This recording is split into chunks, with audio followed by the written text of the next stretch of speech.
10 సంవత్సరాలు వాడతాం. మా హయానమ్మ కోటీశ్వరరాలు కదా, అందుకని కనుక నేను 10 సంవత్సరాలు వాడతా బట్ట. ప్రియమైన వాళ్ళరా, అంటే ఈ రోజులు ఎట్ట తయారైపోయినట్టు యవనస్తులైన పిల్లలు నాజుగ్గా, ఏ ఇబ్బంది కలగకూడదు, శరీరానికి ఏమాత్రమే కానీ కొంచెం కూడా ఇబ్బంది కలగకూడదు, అలాగున్నారు ఈరోజు యవనస్తులు. అందుకనే పోతున్నారు దేనికి పనికి రాకుండా. ఈ ప్రపంచంలో చచ్చిపోతుంది ఎక్కువ ఎవరో తెలుసా? సూసైడ్ చేసుకొని పెద్దవాళ్ళు కాదు, యవనస్తులు మీలాంటి వాళ్ళే. ఎందుకంటే ఏదో ఉందని అనుకుంటున్నారు లోకములో, ఈ శరీరములో, ఈ లోకం యొక్క అందములో. దాని వెనకాల పరిగెడుతున్నారు. బైబిల్ లేదు, వాక్యం లేదు, చదువుకోవడం వల్ల ఆలోచన లేదు. చెబుతున్నా రాదు మీకు రాదు, చెబుతున్నా కూడా రాదు మీకు. ఎందుకంటే అట్టి తరం ఇది. కళ్ళు నెత్తికి వచ్చిన తరం అన్నమాట ఇది. కళ్ళు నెత్తికి వచ్చిన, బైబిల్లో ఉంది ఆ మాట, కళ్ళు నెత్తికి వచ్చిన తరం. కళ్ళు నెత్తికొచ్చిందంటే ఎవడిని లెక్క చేయదన్నమాట. వాడు తెలుసుకోడు, చెబితే వినడు అన్నమాట. అది అలాంటి తరం ఇది ప్రస్తుతం.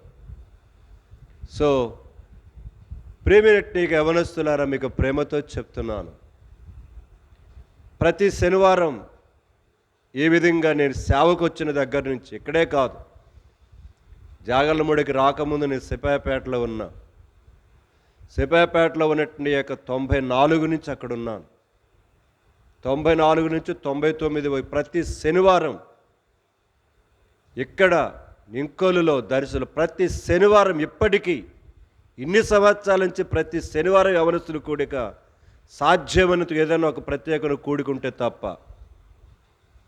నా ఆశ ఏంటంటే యవనస్తులుగా మా జీవితంలో మేము పాటలు నేర్చుకుంది ఎప్పుడో తెలుసా? నేను ఇంటర్మీడియట్ వరకు నేను ఇంటి దగ్గర అమ్మాల దగ్గర ఉన్నా. ఇంటర్మీడియట్ వరకే ఆ వయసులోని చాలా పాటలు నేర్చుకున్నాం మేము. ఆ వయసులోనే నేర్చుకోవాల్సింది. ఆ తర్వాత నేను చదువుకోవడానికి ఇక్కడ వెళ్ళిపోయినాను, దూరం వెళ్ళిపోయాం. దేవుడి మందిరం లేదు అక్కడ శ్రీకాకుళంలో, మన సహవాసం లేదు కనుక ఎక్కడికో చాటుకు వెళ్ళేవాడిని ఆదివారం పూట అంతే. అలాగే ఉద్యోగం వచ్చిన తర్వాత కూడా ఆదివారం మాత్రమే కనుక అక్కడికి వెళ్ళేవాడిని సహవాసాన్ని. సో ఇలాగా దేవుని యొక్క మందిరమును అంటిపెట్టుకొని, దేవుని సహవాసాన్ని అంటిపెట్టుకొని ఎప్పుడెప్పుడు దేవుడి మందిరము మీటింగ్ వస్తాను ఎదురు చూసేవాళ్ళం. మాకున్నట్టుగా పరిస్థితి చెప్తున్నాను. నేనేదో గొప్పవాడని చెప్పట్లే మాటలు. అలాగ చిన్నతనము నుంచి దేవునిలో మా తల్లిదండ్రులు పెంచారు. మాకు సంవత్సరానికి 2 జతలే. మీకు పుట్టినరోజు ఒక జత, తర్వాత న్యూ ఇయర్కి ఒక జత. ఏం చెప్పం, మా పవిత్రమ్మ క్రిస్మస్కి ఒక జత, మళ్ళీ ఇంకొకటి ఎవరైనా పెళ్ళి వస్తే ఆ పెళ్ళికి ఒక జత. నువ్వు గుండీలు పెట్టాయి గారు, మాకు హీరోలాగా చేసి పెట్టాడు. గుండీలు ఇవ్వా, లేకపోతే వదిలేసి పిన్నిసాను పెట్టుకో. మందిరంలో కూర్చునేటప్పుడు ఎప్పుడైనా పద్ధతిగా నేర్చుకోండి. కొన్ని ప్రిన్సిపల్స్ ఉంటాయి, మోరల్ వాల్యూస్ అని, అవి నేర్చుకోవాలి ముందల. తర్వాత చదువు, తర్వాత వాక్యం ఏదైనా. దేవుడి మందిరములో నీకు ఎలాగ ఉండాలో, పెద్దాళ్ళ దగ్గర ఎలాగ ఉండాలో కొన్ని నేర్చుకోవాలి మనం. ఈ తనమునకు చెబుతుంటే నేర్చుకోరు, తమంతరు తాము నేర్చుకోరు. అదేమనంటే మాకు అన్నీ తెలుసు అంటారు. అన్నీ తెలిసి కనుక ప్లేట్లన్నీ తిరగబడిపోతున్నాయి, ఒక్కబారులా పడుతున్నారు. ఏం చేయలేక అర్థం కాక ఊరేసుకోనో, లేకపోతే కొంత మందు తాగో, లేకపోతే ఇంకోసారి దూకోపోయి ఏమవుతున్నారు యవనస్తులు. చూడండి, సోషల్ మీడియాలో ఎక్కువ చనిపోతుంది యవనస్తులే, పెద్దాళ్ళు కాదు. వృద్ధులు వారికి వయసు వచ్చి చనిపోవటం వేరే. సగమ కాలమైనా బ్రతకకుండా వెళ్ళిపోతున్నారు. తెలుసులో ఈ తరం. వాక్యంలో ఉంది ఆ మాట, చూడండి, కీర్తనల గ్రంథం అనుకుంటాను. ఈ తరములో సగమ కాలము కూడా ఉండకుండానే వెళ్ళిపోతున్నారు. కీర్తనల గ్రంథం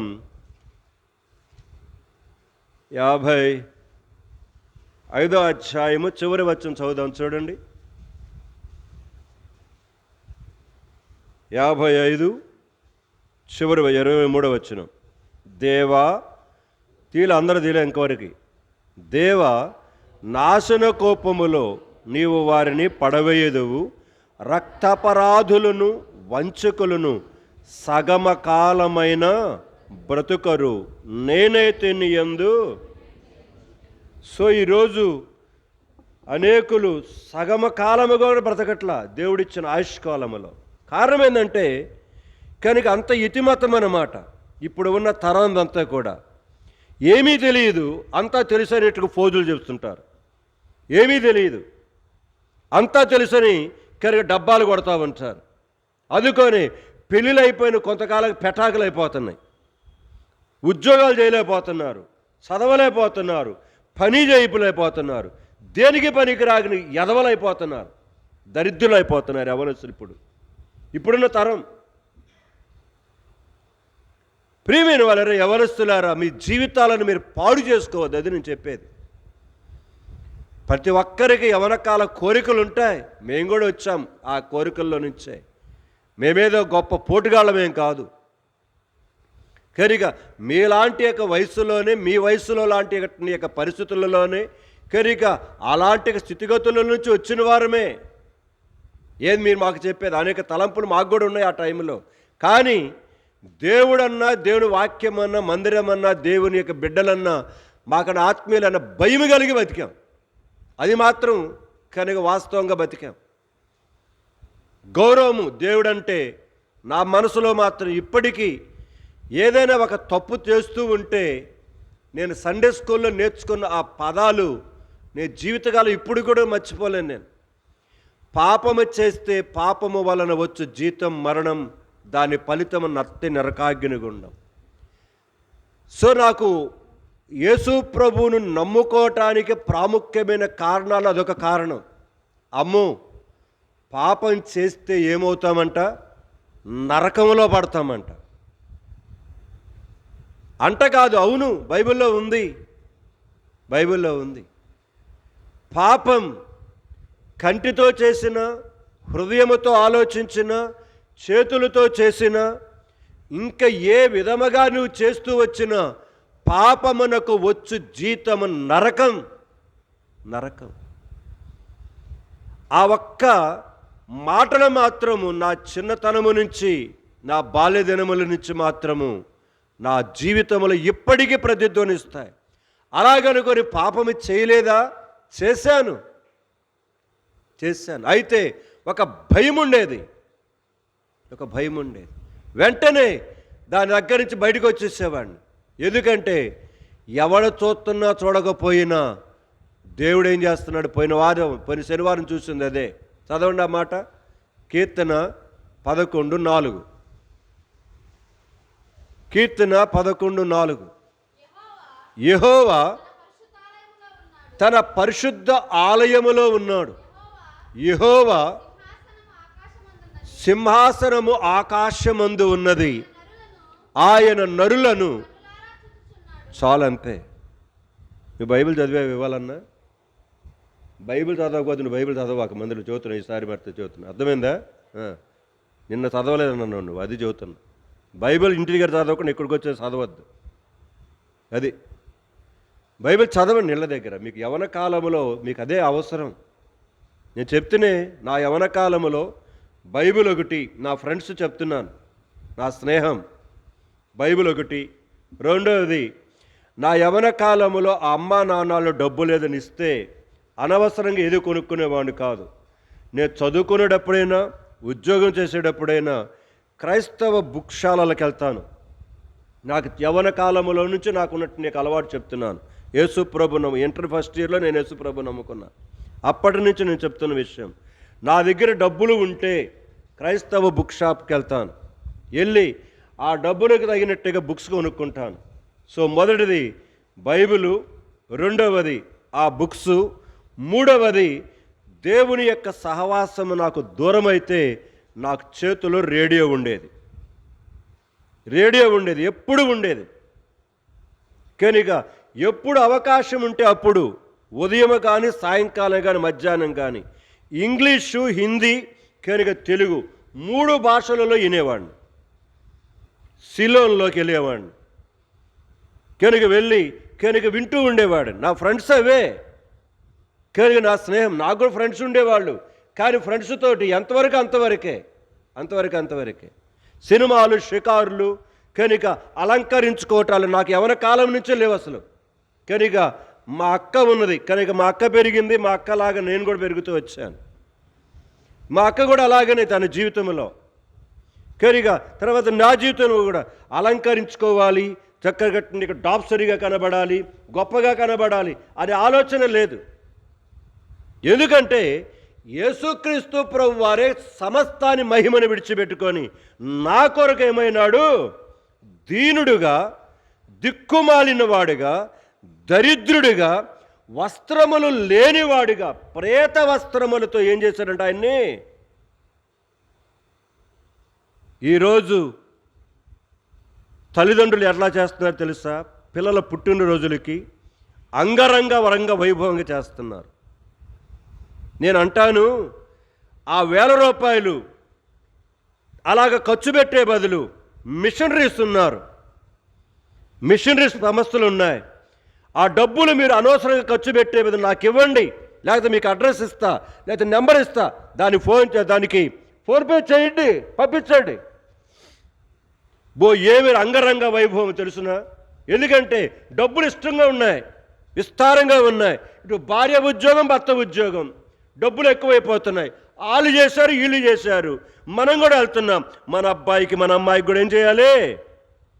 పుట్టినరోజులకు ₹1000 ఖర్చు పెడుతున్నారు. ఇప్పుడు ₹1000.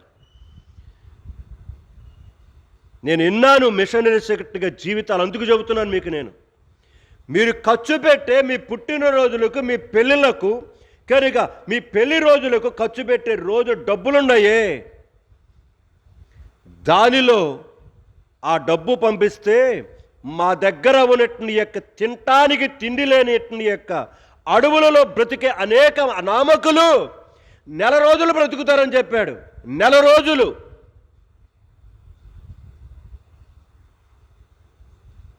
మన హంగరంగ దేవుడు నీవు పుట్టినరోజు పండగలు చేసుకొని ఫోటోలు దిగి, అబ్బా ఇప్పుడు వీడియోలు, ఫోటోలు, బట్టలు అసలు మామూలుగా కాదు. దాని ద్వారా పరలోకములో నీకు 0 బహుమానం ఉంటుంది. గుర్తుపెట్టుకో, 0. ఎందుకంటే బైబిల్లో కొన్ని ఉన్నాయి. ఆ మాటలు ఎప్పుడు మర్చిపోకూడదు. 2 వచనాలు జ్ఞాపకం చేస్తా మీకు. ఇప్పుడు ఇదోటి ఇందాక చెప్పాను కదా మీకు, గుర్తుపెట్టుకో. సగమకాలమైన బ్రతకట్లేదు ఈరోజు. రెండో మాట రండి, మిమ్మల్ని చూస్తుంటే నాకు ఈ వచనాలు గుర్తుకొస్తున్నాయి. రండి, 4వ అధ్యాయం 2వ వచనం. యవనస్తులు జీవితకాలం అంతా ఈ వచనాలు, మీరు పెళ్లి చేసుకున్నా కూడా, మీరు ఉద్యోగం చేస్తున్నా, చదువుతున్న ఈ వచనాలు ఎప్పుడు మనసులో పెట్టుకోండి. 4వ అధ్యాయం 2వ వచనం చదువుదాం. కీర్తన 4:2. నరులారా, ఎంతకాలమును నా గౌరవమును అవమానముగా మార్చెదరు? ఎంతకాలము వ్యర్థమైన దానిని ప్రేమిస్తారు? ఎంతకాలము అబద్ధమైన వాటిని? 3 ప్రశ్నలు ఉన్నాయి. నీ పని ద్వారా, నువ్వు చేసే పని ద్వారా, నీ పెళ్లి ద్వారా, నీ పుట్టినరోజుల పండుగల ద్వారా, నీ పరిస్థితుల ద్వారా దేవుడి నామానికి ఏమన్నా గౌరవం వస్తుందా? మొదటి పరిశీలన చేసుకొని పని చేస్తే. నీకు గౌరవ ప్రతిష్టల కొరకు కాదు, నీ డాబు కొరకు కాదు. ఫోటోలు తీసుకొని ఇంటి దగ్గర పెట్టుకుంటావు, ఇంటి చుట్టూ పెట్టుకుంటావు. ఏం ప్రయోజనం దాని ద్వారా? ఏం ప్రయోజనం? నీకు అంత ప్రేమ అంటే ఫోటో ఒకటి తీసుకొని దగ్గర పెట్టుకో, అంతే. ఎంత చేస్తున్నారు. అక్కడ రాయబడిన పదాలు గమనించాలి. ఎంతకాలము నా గౌరవమును అవమానంగా మార్చుతున్నారు. దేవుని గౌరవమును అవమానంగా మార్చబాకండి. ఆ ఇచ్చిన బిడ్డ నీకు దేవుని కృపతో, కనికరంతో ఇచ్చాడు. మర్చిపోతున్నారు చాలామంది, మర్చిపోతున్నారు. మీ పేరు ప్రఖ్యాతుల కొరకే, నీ కూతురు, నీ కొడుకు యొక్క ప్రఖ్యాతుల కొరకై, గౌరవ, మహిమ, ప్రభావాల కొరకై ఎంత ప్రయత్నం చేస్తున్నావు. రెండోదిగా అంటున్నాడు, ఎంతకాలము వ్యర్థమైన దానిని మనం ప్రేమిస్తున్నది. ఫోటోలు ఇవన్నీ ఏంటిదేంది? దీని ద్వారా నీకైనా పరలోకంలో బహుమానం ఉందా? చెప్పు. దేవుడు ఏమైనా పరలోకంలో ఒక్క మార్కం వేస్తాడా? వ్యర్థమైన దానిని ఎందుకు ప్రేమిస్తున్నావు? నీ ఒంటి మీద బట్ట కనుక 10 లక్షలు వేసుకున్నా అదే, కనుక తక్కువ రేటుతో వేసుకున్నా కూడా అదే. ఎందుకు? బట్ట దేనికి? ఒంటిని కప్పటానికి. దీని ముఖాన్ని తగలబెడుతున్నారు ఈరోజు ఆడపిల్లలు కాదు మగపిల్లలు. ఎంత డబ్బులు ఖర్చు పెడుతున్నారు తెలుసా పిల్లలు? Costly dresses. ఎక్కువ ఉంటే డబ్బులు నా దగ్గరికి ఇవ్వండి, నేను అదే చెప్తుంటా మీకు. ఆ మిషనరీస్ పంపిస్తాం. తినటానికి తిండి లేక ఏడుస్తున్నారు అక్కడ. మనం పంపించే డబ్బులట, ఆ విధంగా ఖర్చు పెట్టే డబ్బులు నెల రోజులు వాళ్ళు పోషించవచ్చట అక్కడ. ఎంతకాలము నా గౌరవాన్ని అవమానపరుస్తారు, ఎంతకాలము వ్యర్థమైన దానిని ప్రేమిస్తారు. మూడోదేమన్నాడు? ఎంతకాలం అబద్ధమైన వాటిని. మనం వెతుకుతుందని అబద్ధమైన వాటిని. వాస్తవాలను ఎవడు వెతుకుతున్నాడు చెప్పండి? లిగిచిన కాడి నుంచి అబద్ధమైన వాటినే కదా.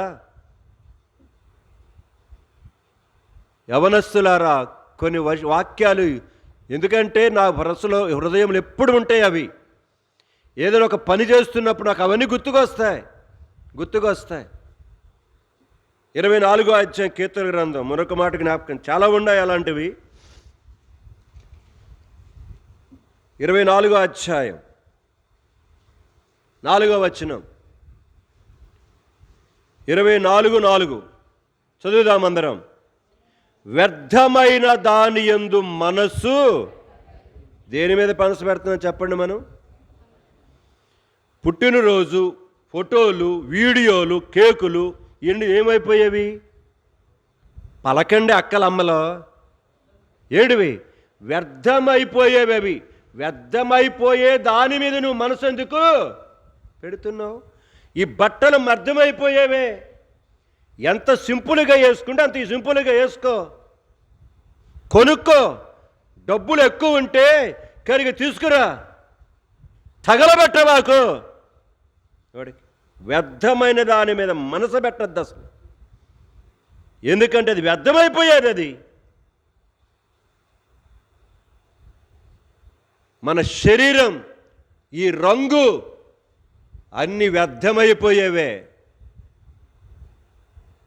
దాని మీద ఎందుకు అంత ఫోకస్ పెడుతున్నావు? కొంచెం నల్లబడుతుంటే చాలు మనం ఏమవుతాం? నేను కూడా చేసేవాడిని, చెప్తున్నా ఇంతకుముందు, తెగరుద్దేవాడిని. ఎందుకు?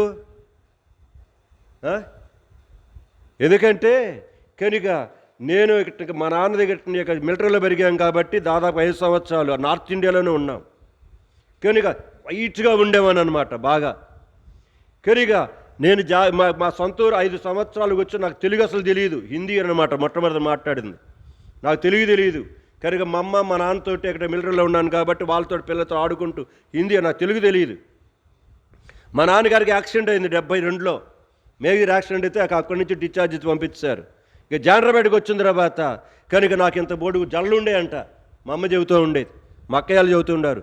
నన్ను లడికీ అనేవాళ్ళట. లడకా కాదు, ఏందంట? లడికీ అంట. లడికీ అంటే అమ్మాయి. కనుక అంటే అలా ఉండేవాడు నేను. కనుక ఆ విధంగా పేర్లు పెట్టేవాళ్ళట. కనుక ఆ విధంగా నీకు ఒక ఫోటో కూడా తీయలేదు. తీయకుండా ఉంటుంది దండం మంచిదైంది, లేకపోతే అది చూసుకొని నేనేం చేసేవాడిని? కరిగట్టినాక ఇప్పుడు మర్చిపోతూ ఉండేవాడిని అది చూసుకొని. ప్రేమైన సంఘమా, నాకు తర్వాత అర్థమైంది, ఎంత రుద్దినా వచ్చేది బంగారం కాదు. ఏం చెప్పండి? రుద్దుతున్నారు బాగా తెల్లంగా ఉన్నాళ్ళు.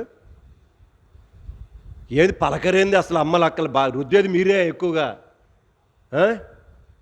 అవనండి, నల్లంగా పడనండి. ప్రేమైన సంఘమా, వ్యర్థమైన దాని మీద మనసు పెట్టద్దు, గుర్తుపెట్టుకో. రెండోది అక్కడ అన్నాడు 24వ అధ్యాయంలో ఏమన్నాడు?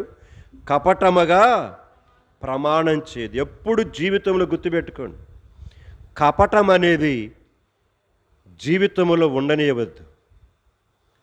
నీ ఇంటిలో అమ్మ దగ్గర కానీ, నాన్న దగ్గర కానీ, కపటముగా మీ ఫ్రెండ్స్ దగ్గర కానీ, మీ టీచర్స్ దగ్గర కానీ కపటముగా మాత్రం ప్రమాణం చేయవాకెప్పటికి. మీ జీవితాలు బాగుపడాలంటే మీ చదువు జీవితంలో, మీ యవ్వనకాల జీవితంలో, మీ యొక్క ఉద్యోగములో, మీ వైవాహిక జీవితంలో బ్రతుకులు బాగుపడాలంటే ఇవి చెయ్యండి. కపటముగా ప్రమాణం చెయ్యొద్దు. మూడవదిగా ఏమన్నాడు? నిర్దోషమైన చేతులు కలిగి ఉంచండి. ఈ చేతులు ఎప్పుడు కూడా నిర్దోషంగా పెట్టుకోండి. నిర్దోషంగా పెట్టుకోండి. దొంగతనం చేసి చేయలేదని కనుక అక్కడ దొంగతనం చేసుకొచ్చి లాక్కని వచ్చి కనుక ఏం చేయకుండా ఈ చేతులతోనే ఎన్ని చేసావో దొంగతనాలు. జాగ్రత్త. నిర్దోషంగా నీ చేతులు ఉంచుకో. నాలుగోది ఏమన్నాడు? శుద్ధమైన హృదయం. హృదయాన్ని ఎప్పుడు కూడా పరిశుద్ధంగా ఉంచుకోవడానికి ప్రయత్నించాయి. పాపపు ఆలోచనలు వస్తాయి, పాపపు కోరికలు వస్తాయి, పాపపు తలంపులు వస్తాయి. అయితే ఎప్పటికప్పుడు అమ్మో కనుక మా అమ్మ చూడకపోవచ్చు, మా నాన్న చూడకపోవచ్చు, కానీ దేవుడు ఏం చేస్తున్నాడు? నా తలంపులను చూస్తున్నాడు. దేవుడు ఉన్నాడు, గమనిస్తున్నాడన్న కాన్షియస్ ఉంటే ఒకసారి తప్పు చేసిన, రెండోసారి తప్పు చేసిన, మూడోసారి ఏం చేయలేదు, తప్పు చేయనిది. కారణం ఏంటిది? ఎవరు చూడకపోయినా దేవుడు నన్ను ఏం చేస్తున్నాడు? చూస్తున్నాడన్న లోపల ఆ హృదయంలో కాన్షియస్ అనేది ఉంటుంది, ఒక మనస్సాక్షి అనేది ఉంటుంది ప్రతి ఒక్కడికి. సో మీకు కొన్ని మాటలు మాత్రమే చెప్పా. ఈ మాటలు జీవితకాలం మర్చిపోవద్దు యవనస్తులారా, జీవితకాలం మర్చిపోవద్దు. ఎందుకంటే అవి మీ హృదయంలో భద్రపరుచుకుంటే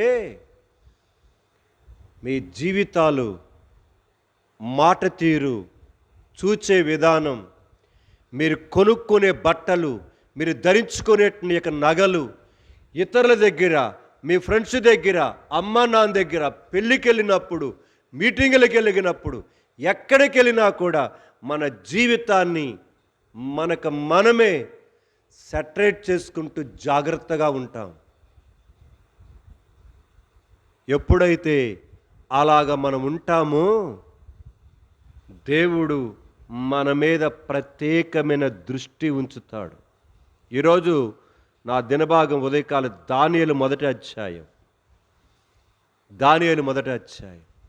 దానియేలు తీసుకున్నటువంటి యొక్క ఆ ప్రమాణం ఏం చేసింది? 2-3 మాటల జ్ఞాపకం చేసి ముందుకెళ్తాను నేను. రండి, దానియేలు గ్రంథము మొదటి అధ్యాయం.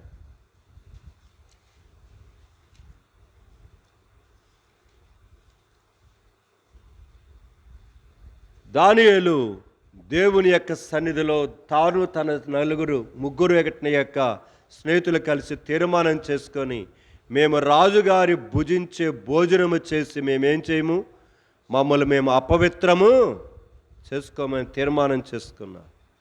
ఈ తీర్మానం వారిని ఎలాగ చేస్తూ వచ్చింది 3 మాటలే జ్ఞాపకం చేస్తా. ఆ 3 మాటలే నేను అండర్లైన్ చేసుకున్నాను ఈరోజు. మొదటిది 15వ వచనం వద్దాం. మొదటిది 15వ వచనం చదువుదాం అందరం. 10 దినములైన పిమ్మట వారి ముఖములు రాజు భోజనము భుజించు బాలురందరి ముఖముల కంటే సౌందర్యముగాను కళగాను 10 దినములు అవకాశం అడిగాడు ఆ పానదాయకుల అధిపతితోటి. 10 దినాలు జస్ట్ మమ్మల్ని పరీక్షించండి సార్, మాకొద్దు ఆ బిర్యానీలు వద్దు, ఆ చికెన్ బిర్యానీలు, మటన్ బిర్యానీలు, ఎగ్ బిర్యానీ మాకు అక్కర్లేదు, మాకు శాఖాధాన్యాలు ఇవ్వండి. 10 రోజులు పరీక్షించు. 10 రోజుల్లో మిగతా యొక్క యవనస్తులందరికంటే మేం కానీ బలహీనులముగా, మా ముఖములలో తేజస్సు కానీ తగ్గినట్టు మీకు కనబడితే మీరు చెప్పినట్టుగానే చేస్తురు అని అక్కడ సమయం కోరాడు దానియేలు. ఇప్పుడు 10 దినములైన తర్వాత మిగతా యవనస్తులు కొనుక్కొని తినే ఫుడ్ కాదు, ఇది ఫ్రీ. నువ్వు ఎంత తింటే అంత ఫ్రీ. ఎన్ని రకాల కనుక తాగితే అన్ని రకాలు ఇక్కడ ఫ్రీ నీకు. ఎందుకంటే రాజుగారే ఆ యవనస్తులందరికీ ఏం చేశాడు?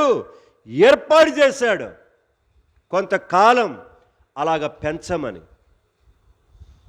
కొనుక్కునేదేమి కాదు, నువ్వు తినగలిగినంత తినచ్చు, తాగగలిగినంతగా తాగచ్చు. కనుక అక్కడ ఉన్న సుగంధ ద్రవ్యాలు ఉంటాయి, ఏ కావాలనుకుంటే దానితోటి నీవు మసాజ్ చేసుకోవచ్చు, స్నానాలు చేసుకోవచ్చు, ఎన్నో ఉన్నాయి. నువ్వు ఏది కావాలంటే అది చదువుకోవచ్చు, నీకు ఏది కావాలంటే అది నేర్పిస్తారు. ఫ్రీ, డబ్బులు పెట్టి కాదు. అయితే 10 రోజులు అయిన తర్వాత ఈ నలుగురు బాలుర సంగతి ఎలాగుంది అక్కడ చూడండి పదాలు. రాజు భోజనము భుజించు బాలురందరి ముఖముల కంటే సౌందర్యముగాను కళగాను యవనస్తులారా, ఈ వాక్యాలు గుర్తుపెట్టుకోండి. వీరికి అమ్మ నాన్న లేరు. ఇప్పుడు ఇక్కడ చదువుకున్న భాగంలో వీళ్ళకి అన్న అక్కలు చెల్లెళ్ళు తమ్ముళ్ళు లేరు. నాని అనుకునే చుట్టాలు ఎవరు? తమ్ములురాలు లేరు, సొంకులారు లేరు, ఇంకెవరున్నారు ఇక్కడ? పుసులురాలు లేరు, ఇంకా ఉన్నాయి కదా, వాళ్ళు ఎవరు లేరు అక్కడ. ఓలేరాళ్ళు కూడా లేరు, ఎవరు లేరు. ఎవరున్నారు? చుట్టూ శత్రు ప్రజలు. వారందరి మధ్యలో వారి తీర్మానం వారందరికంటే, ఆ పదాలు గమనించినట్టయితే, అంటే వారందరికంటే సౌందర్యముగాను కళగాను. ఎక్కడి నుంచి వచ్చిందండి ఇది? పూసుకుంటే వచ్చిందా? పోతారు. మీరు గుర్తుపెట్టుకోండి. ఫెయిర్ అండ్ లవ్లీ కానీ ఏది పూసినా ఉన్నందం పోద్దు, గుర్తుపెట్టుకోండి. ఎందుకంటే నేను కూడా పూసాను కాబట్టి చెబుతున్నా. నేను కూడా యవన కాలంలో పూసాను ఇవన్నీ. వీకో టర్మరిక్ అని ఒకటి ఉండేది, మొట్యాలు వచ్చాయి, నాకు బాగా విపరీతంగా వచ్చాయి. అవి పూసేవాడిని, తగ్గలా, మచ్చలు మాత్రం ఏర్పడాయి. ఇక అవన్నిటికీ ఏం చేశాను? సచ్చి చెప్పి ఆ డబ్బులని శుభ్రంగా పుస్తకాలు కొనుక్కుంటే బాగుండు అనుకొని అవన్నీ అక్కడ పక్కన పడేసి ఏం చేశాను? పుస్తకాలు కొనుక్కో, చదువుకోవటం, దేవుడి మీద ఆధారపడ్డ, మొత్తం పోయినాయి. మొట్టాలు పోయినాయి, మచ్చలు పోయినాయి, మొత్తం పోయినాయి. దేవుడే మనలను సౌందర్యముగా చేయగలడు. దేవుడే మనల్ని కళగలిగిన వారినిగా. అది మొదటి విషయం. రెండోది, వచనం 19 చదువుదాం. 19. రాజు వారితో మాటలాడగా వారందరిలో దానియేలు, హనన్య, మిషాయేలు, అజర్యా వంటి వారి ఎవరును కనబడలేదు. ఎందుకు కనబట్ల? కళ్ళను గుడ్డొచ్చినాయింది రాజుగారికి. అందరూ ఉండారు. రాజుగారు అందరితో మాట్లాడుతూ వచ్చాడు. కానీ ఈ నలుగురులాగా రాజుగారికి ఎవడు కనబడలేదట. యవనస్తులారా, దేవుడి కొరకే బ్రతకండర్రా, దేవుడి కొరకే జీవించండర్రా. దేవుడు త్వరగా రానయ్యున్నాడు. మీరు అనుకుంటున్న ఫ్యూచర్ ఏమీ లేదు. అందుకని చెప్తున్నాను మీకు నేను. మీరు చదివి ఉద్యోగాలు చేసి పెళ్ళిళ్ళు చేసుకొని కార్లు కొనుక్కొని ఇల్లులు కట్టుకునే రోజులు లేవు. క్రైస్తవ సంఘం త్వరలోనే ఎత్తబడబోయే రోజులు దగ్గరకు వచ్చేసాయి. ఎస్, దానికి కారణం ప్రాముఖ్యంగా ఇజ్రాయెల్ యొక్క యుద్ధమే. దాదాపుగా 2 సంవత్సరాలు 610 రోజులు దాటిపోయింది ఇప్పటికి. ఇజ్రాయెల్ దేశంతో యుద్ధం సుదీర్ఘముగా ఇంతకాలం ఏ రోజు కూడా జరగల సంవత్సరం. ఎస్, జరగబోతున్నది క్రీస్తు విరోధి ప్రత్యక్షత కొరకాయ. ప్రపంచమంతా అడుగులు వేస్తూ ఉన్నది. ప్రపంచమంతా ఫోకస్ ఈరోజు ఇజ్రాయెల్ దేశం మీద ఉంది. ఇటు ఐరోపా నేషన్స్ కానీ, ఇటు నాటో దేశాలు కానీ, ఇటు ఉత్తర అమెరికా ఇటు దేశాలు కానీ, ఇటు దక్షిణ దేశాలు కానీ, తూర్పు దేశాలు కానీ, ప్రతి దేశం ఫోకస్ యెరూషలేము, ఇజ్రాయెల్ దేశం. ప్రపంచానికి సెంటర్ అదే. ప్రపంచానికి సెంటర్ అదే. ప్రపంచం యొక్క దృష్టి అంతటిని దేవుడు తిప్పాడు ఇప్పుడు ఇజ్రాయెల్ విషయంలో. అక్కడికే కేంద్రీకరించుకొని ప్రపంచాన్ని ఎంత రాబోతున్నాడు. హిట్లర్, దాదా అమీన్, జోసెఫ్ స్టాలిన్, కనుక ప్రపంచ ప్రఖ్యాతిగాంచిన నీరో, ఇంకా ఎవరైనా తీసుకోండి, ప్రపంచ ప్రఖ్యాతిగాంచిన రకరకాల క్రూరమైన నియంతలకు మించిన నియంత త్వరలో ప్రత్యక్షం కాబోతున్నాడు. ఇక నీ పప్పులు ఉడకవు, నీ ఆటల సాగవేక. జరగబోయే వాస్తవం జాగర్ల మూడి కూడా ఫేస్ చేయబోతున్నారు రేపది. ప్రపంచంలో ఈ దేశం ఆ దేశం అని కాదు, ప్రపంచ దేశాలని కూడా వాడి చేతులలో కీలుబొమ్మల ఏం కాబోతున్నాయి, ఆటలు ఆడబోతున్నాయి. దగ్గరకు వచ్చింది కాబట్టి కాస్త ఒళ్ళు దగ్గర పెట్టుకొని యవనస్తులు జీవించండి, వాక్యం చదవండి. చేస్తే ఇప్పుడే దేవుడి కొరకు ఏదైనా బతకండి మీరు. లేకపోతే పరలోకం దొరికేది మీకు చెప్పే దాంట్లో ఏముండదు మీకు. మీ సోకుల కోసమే, బట్టల కోసమే, వ్యవహారాల కోసమే తిరిగినంత కాలం చాలుక బ్రతికితే దేవుడి కొరకే బ్రతుకో. నశించిపోయే యవనస్తుల కొరకే ప్రార్థన చేయి. వారికి ఏదైనా చేయగలిగితే బైబిల్ ఉచితంగా ఇవ్వు, వాళ్ళకి కొని నీ ఫ్రెండ్స్కి. ఇంకా ఏమైనా చేయగలిగితే చేయి. నీ బహుమానం అదే పరలోక రాజ్యంలో. యవనస్తులారా గుర్తుపెట్టుకుందాం. సో ఆ నలుగురు లాంటి వారు నలుగురు అక్కడ రాజుగారికి ఇంకెవ్వడు కూడా కనబడలేదట. మొదటిది ఏంటిది? అలాంటి సౌందర్యము కలిగిన వారు, కళగలిగిన వారు అక్కడ ఎవడు కూడా లేకుండా, అలాగ దేవుడిచ్చాడు సౌందర్యం, కళ. రెండవది, రాజుగారు వారితో మాట్లాడుతుంటే రాజుగారు మాటల యొక్క దృష్టిలో ఆ నలుగురు లాంటి వారు ఎవడు కనబడలేదట. ఇది రెండవది. మూడవది అదే అట్ని యొక్క దానియేలు గ్రంథం 1వ అధ్యాయము 20వ వచనం చదువుకుందాం. 20వ వచనం కొంచెం చదవండి అమ్మలారా, అన్నలారా, గట్టిగా తీసి. జాన్సన్ నీకు కూడా చెప్పా, బైబిల్ నేర్చుకొని చెప్పా. అర్థమైందా? ఆ అమ్మాయి నేర్పెత్తుందో లేదు నీకు నాకు తెలియదు. ఇప్పుడు దాకా బొచ్చులు మోతానే ఉండవా? బేల్దారి మేస్త్రవయ్యావా? నువ్వు మేస్త్రవయ్యావుగా, మరి ఎందుకు బొచ్చులే మోయట్లేదు? ఎందుకో నేర్చుకోవాలా? నువ్వు ఇంకా ముసలాడు కాదు, వయసు ఉంది నీకు. బైబిల్ చదువు, నేర్చుకో. పరిశుద్ధ గ్రంథాన్ని చదివితే నీ జీవితం ఎంత మేలు పొందుతుందో మీకు తెలియదు, అది చెప్తున్నాను నేను. గంటల తరబడి కూర్చొని చదువుతున్నా కూడా విడిచిపెట్టలేని గ్రంథం ఇది ప్రపంచం. ఎందుకంటే నేను ఎన్నో యొక్క డిటెక్టివ్ నవల్స్ చదివాను నేను, కనుక మామూలు నవల్స్ చదివాను, ఎన్నో బుక్స్ చదివినాను. కానీ వాటన్నిటిని మించిన గ్రంథం, దీనికి సాటి అయిన గ్రంథం లేదు. నాకు అనుభవంలో చెప్తున్నాను, నేను నా అనుభవంలో చెప్తున్నాను. ఎందుకంటే నాకు బుక్ రీడింగ్ అనేటువంటిది నాకు ఇట్లా ఖాళీ. ఎందుకంటే లోకంలో సినిమాలు గినిమాలు లేవు కదా నాకు. తాగుడు, చుట్టలు, బిగిరీలు, సిగరెట్లు అలవాట్లు లేవు. కనుక డబ్బులతోటి కానీ బుక్స్ కొనటం, చదవటం, లేదా అక్కడ కాలేజీకి పోవటము, అక్కడ తెచ్చుకోవడం, నవల్స్ తెచ్చుకోవడం, చదవటం, డిటెక్టివ్ నవల్స్ కూడా చదివేవాడిని నేను. కానీ నేను చెప్పగలను, అనేకమైన పుస్తకాలలో దీనికి మించిన రారాజైన పుస్తకము ప్రపంచములో మరేది లేదు. ఎందుకు నేర్చుకోలేకపోయినా తర్వాత బాధపడతారు మీరు. తెలుగులో మనకి దేవుడి వాక్యాన్ని ఇచ్చాడు. చదువు రాదని చెప్పవాకండి, చదువుకోవటానికి కొరకే, నేర్చుకోవడానికి కొరకే కృషి చేయండి. సో చదువుదాం 20వ వచనం అందరం. దానియేలు గ్రంథం 1:20 రాజు వీరి యొద్ద విచారణ చేయగా, ఇక్కడి నుంచి గమనించాలి.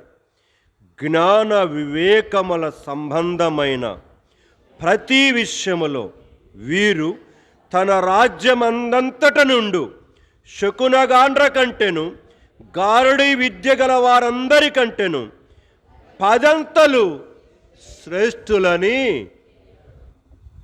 1% కాదు, డబల్ కాదు, త్రిబుల్ కాదు, 4 అంతలు కాదు, 5 అంతలు కాదు, 10 అంతలు శ్రేష్ఠులట.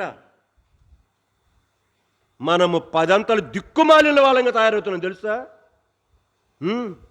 మన ఫ్రెండ్స్ మధ్యలో, మన బంధువుల మధ్యలో, మన చుట్టూ మధ్యలో వారికి వలే. ఎక్కడి నుంచి వచ్చింది ఇది? వారు ఎక్కడ కొనుక్కొచ్చుకున్నారా? దేవుడి మీద ఆధారపడ్డారు. వారికి ఆ రోజు బైబిల్ లేదు. వారికి ఇలాగ వాక్యం చెప్పేవాళ్ళు లేరు. శత్రువుల రాజ్యములో ఉన్నారు వాళ్ళు.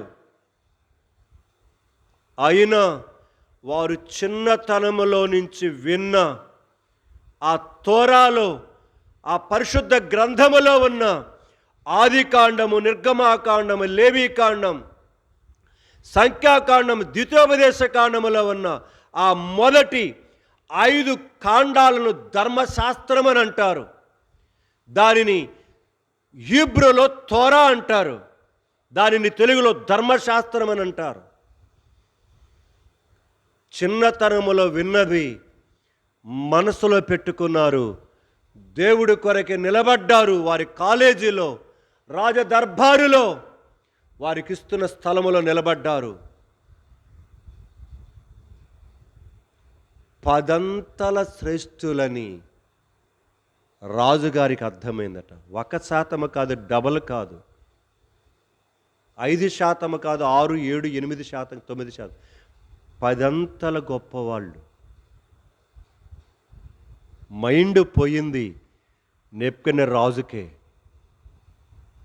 ఇలాంటి వారు సామాన్యులు కాదు వీరు అని వెంటనే వారిని ఏం చేశాడు? తన యొక్క సామ్రాజ్యం మీద నాయకులుగా ఏర్పాటు చేసేసాడు. అంతే. ఇలాంటి వారిని నేను ఉపయోగించుకోవాలి. నా దేశములోనే లేరు, నా యొక్క బబులోను సామ్రాజ్యములోనే లేరు. ప్రేమైన యవనస్తులారా, జ్ఞాపకం చేసుకుందాం.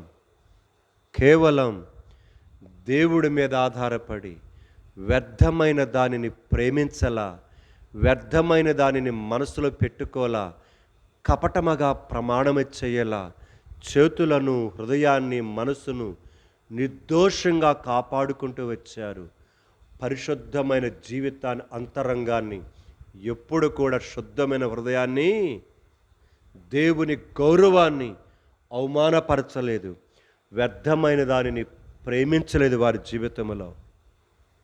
అందుకొని అంత గొప్పవారినిగా దేవుడు వారిని చేశాడు. ప్రేమైన సహోదరి, ప్రేమైన సహోదరుడా, యవనస్తులారా, ఒక్కసారి వెనుతిరిగి చూడండి. మన జీవితంలో ఎప్పటికే ఎంత సమయం, ఎంత ఆరోగ్యం, ఎంత డబ్బులు మనము వేస్ట్ చేశాము, వృధా చేశాము. ఒక్కసారి నీ కూర్చొని ఆలోచిస్తే నీ కళ్ళెమ్మట నీళ్లు తిరుగుతాయి తెలుసా? పశ్చాత్తాపముతో కళ్ళెమ్మట నీళ్ళు వస్తాయి. నాకు తెలియకపోయేనే, ఇదే ఆనందం అనుకున్నాను, ఇదే సంతోషం అనుకున్నాను, ఇదే జీవితం అనుకున్నాను, ఇదే శాశ్వతం అనుకున్నాను, ఇదే నా జీవితపు యొక్క గమ్యం అనుకున్నాను,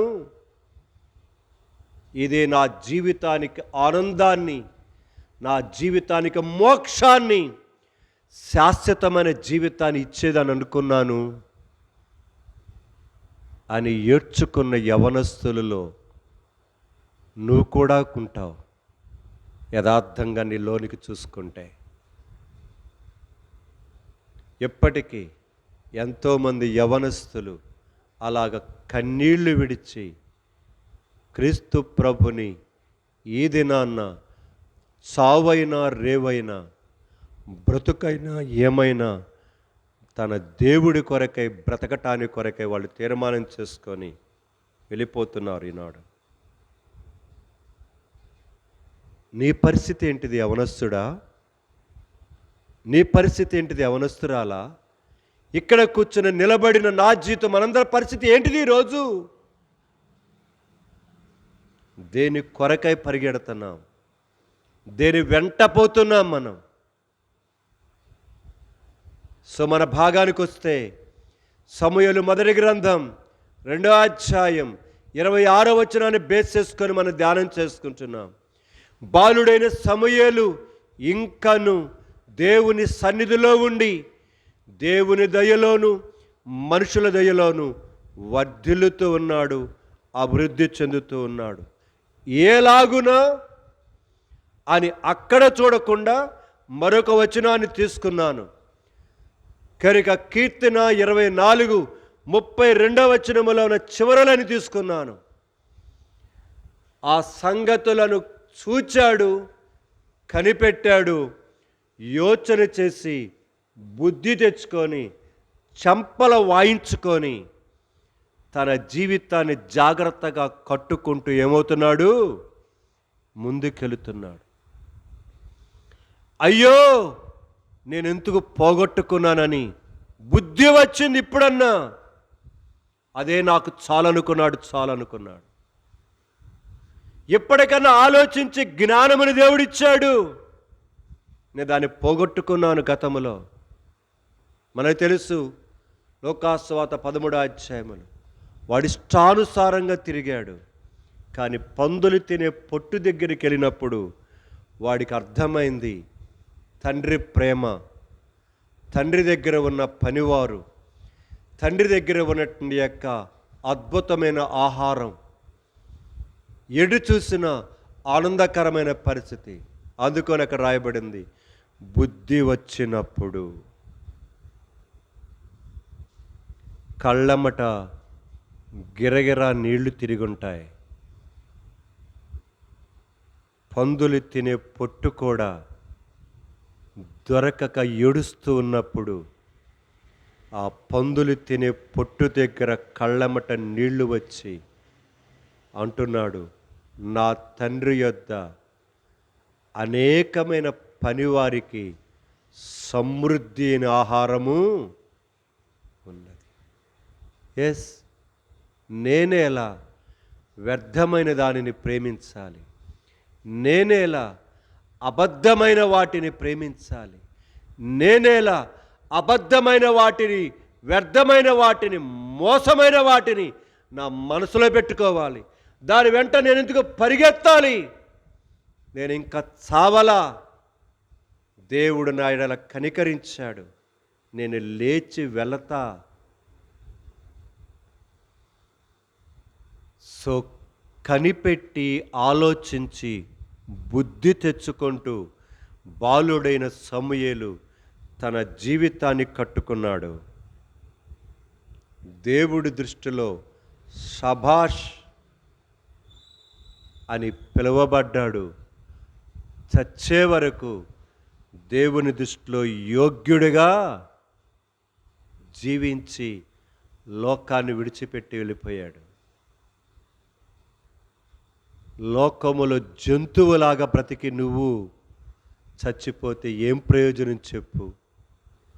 అది తినింది, తాగింది, పడుకుంది, చచ్చింది. కానీ నీవు తిన్నావు, తాగావు, ధరించుకున్నావు, తిరిగావు, చచ్చావు. దానికి నీకేమైనా తేడా ఉందా? నువ్వు మనిషివి, అవి పశువులు. నిన్ను మనిషిగా చేశాడు దేవుడు. కానీ మనిషి పశువులాగా తయారవుతున్నాడు. ఏమి తింటున్నాడో అర్థం కావట్లా, ఏమి తాగుతున్నాడో అర్థం కావట్లా, ఎక్కడికి వెళ్తున్నాడో అర్థం కావట్లా, ఏమి ధరిస్తున్నాడో అర్థం కావట్లా. అర్థం కాకుండానే గుడ్డిగా తన జీవితంలో తన బ్రతుకే జీవితం అనుకుంటూ వెళ్ళిపోతున్నాడు. కన్ను మూసి ఏడ్చుకుంటూ, ఎవడికి చెప్పుకోవాలో అర్థం కాక మంచం మీద పడుకొని కుమిలి కుమిలి కుమిలి ఏడుస్తున్న యవనస్తులు ఈరోజు జాగర్లమూడి పల్లెలో లేరా? మన కుటుంబాలలో లేరా? అని మన గ్రామంలో లేరా? ఉదయమంతా వేషమనక ముఖం మీద నవ్వు, కానీ పడక మీదకి వెళితే నీ బ్రతుకులో నువ్వు చూసుకుంటే నీకేం కలుగుతుంది? కన్నీరు, వేదన. బయటికి నవ్వుతూ కనబడ్డావు, బయటికి సంతోషంగా కనబడుతూ ఉన్నావు. రాత్రి పడుకొని కూడా దుప్పటి కింద పెట్టుకొని సెల్ ఫోన్ చూసి చూసి చూసి చూసి పడుకుంటున్నావు. కానీ రాత్రి కలవరింపు, భయపడుతున్నావు, ఉలిక్కిపడుతున్నావు. రాత్రి వచ్చే కల ద్వారా ఉలిక్కి పడుతున్నావు. రాత్రి నీ నేత్రములలో పడక మీద వస్తున్న వాటి ద్వారా భయపడిపోతున్నావు. కాదా ఈ స్థితి నీ జీవితం?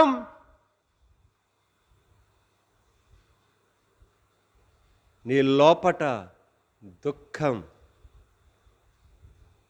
వేదన. చెప్తేనే ఒక సినీ యాక్టర్ గురించి ఎడ్వర్డ్ విలియమ్స్ గారు చెప్తాడు. ఇప్పటికున్నాడు అతను. ప్రపంచంలో అతనుకున్న ఫాలోయింగ్ అంతటిది. కానీ అతడు ఏమంటాడు తెలుసా? నేను ఒంటరిగా కూర్చుంటే నా జీవితంలో నవ్వు ఉండదు, సంతోషం ఉండదు, నాకు ఆనందం ఉండదు, కళ్ళెమ్మట నీళ్లు తిరుగుతుంటాయి అని తను కన్నీరు పెట్టుకుంటూ వచ్చాడు. ఎస్, తినటానికి ఉంది, ప్రపంచములో నటన చేయటానికి కొరకు నీకు అద్భుతమైన క్యారెక్టర్స్ కనుక నీకు తీసుకుంటూ వచ్చాడు. ఏది కావాలో అది అనుభవించటానికి కొరకైనట్టు నీకు అన్నీ ఉన్నాయి, హంగులు. కానీ ఒంటరిగా కూర్చుంటే తన జీవితం అంత దుఃఖకరమైనది మరొకరకు ఉండకూడదని బాధపడుతున్నాడు ఆయన. ఈరోజు నువ్వు ఒంటరిగా కూర్చొని నీ మనసుకు నువ్వు సాక్ష్యం చెప్పు, యథార్థంగా చెప్పు. నువ్వు పడుతున్న, అనుభవిస్తున్న సంతోషమేనా? నీ మనస్సు నీకు చెబుతుంది,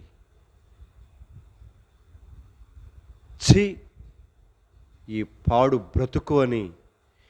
నీకు చెబుతుంది, ఎవడో చెప్పడం కాదు, నీకు చెబుతుంది. ఎందుకంటే నేను ఎన్నోసార్లు ఒంటరిగా కూర్చున్నప్పుడు, ఆలోచిస్తున్నప్పుడు నా మీద నాకే అసహ్యం వేసేది. ఇది నా జీవితమే అనుభవం చెప్తున్నా మీకు నేను. అయినా నన్ను నా యేసయ్య ఇంకా ప్రేమిస్తున్నాడా అని నాకు అనిపిస్తుంటుంది.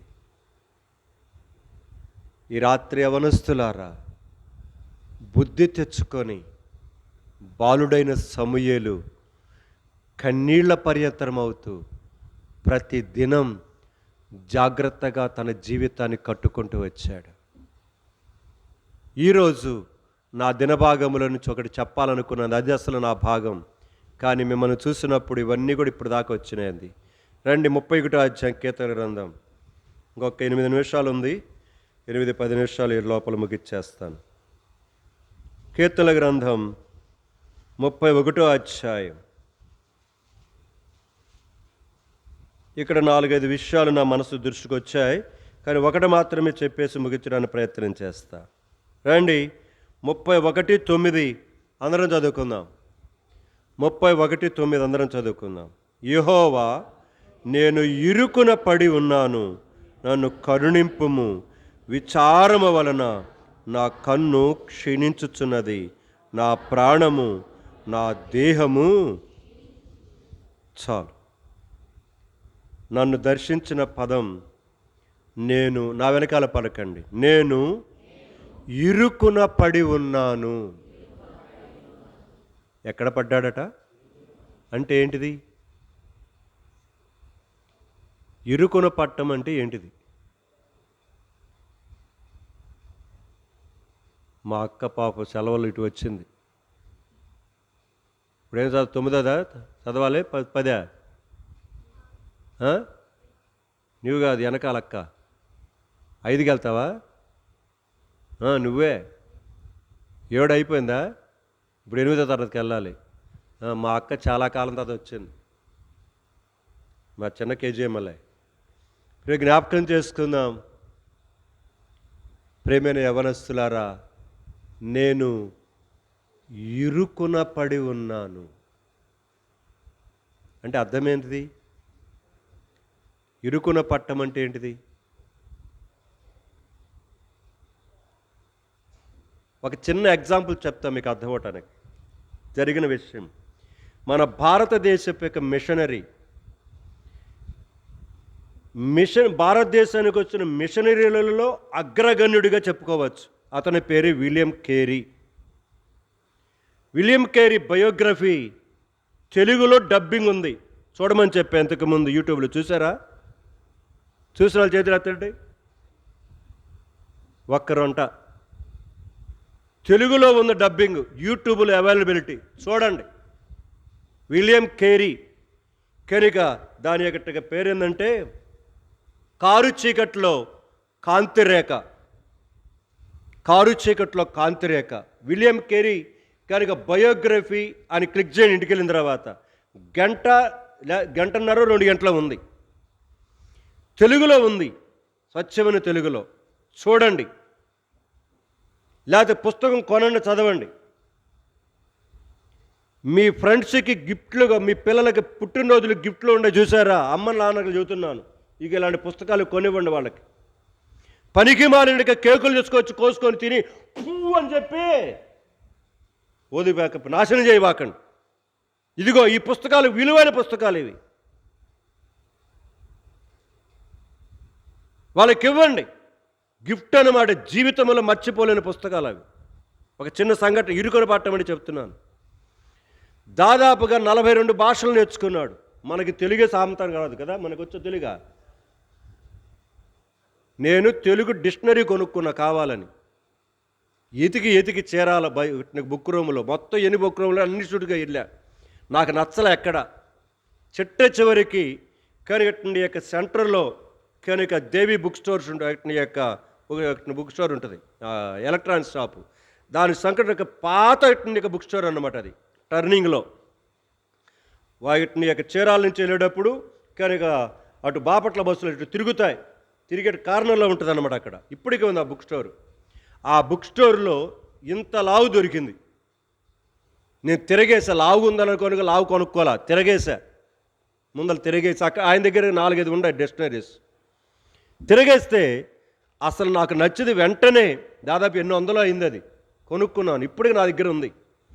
అది తీసుకొచ్చి చదువుతుంటే నాకు వచ్చిన తెలుగు 5% కూడా నాకు తెలుగు రాలేదని అర్థమైంది. ఎంత? 5%.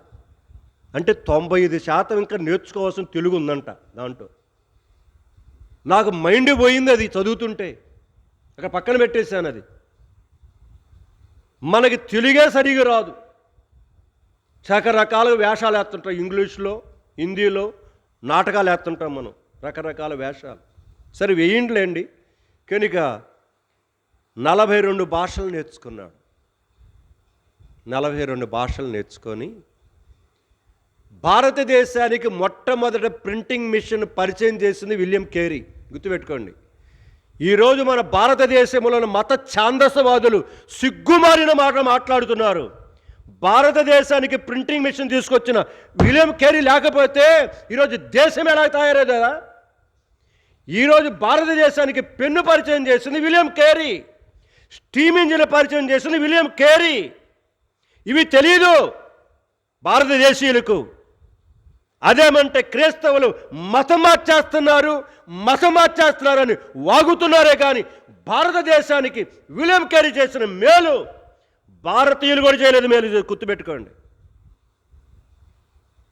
ప్రింటింగ్ మిషన్లో తాను నేర్చుకున్నటువంటి యొక్క భాషలలోకి ఒరిజినల్ గుర్తుపెట్టుకోండి, హీబ్రూ ఒరిజినల్ గ్రీకు భాషలో ఉండేది పరిశుద్ధ గ్రంథం గుర్తుపెట్టుకోండి.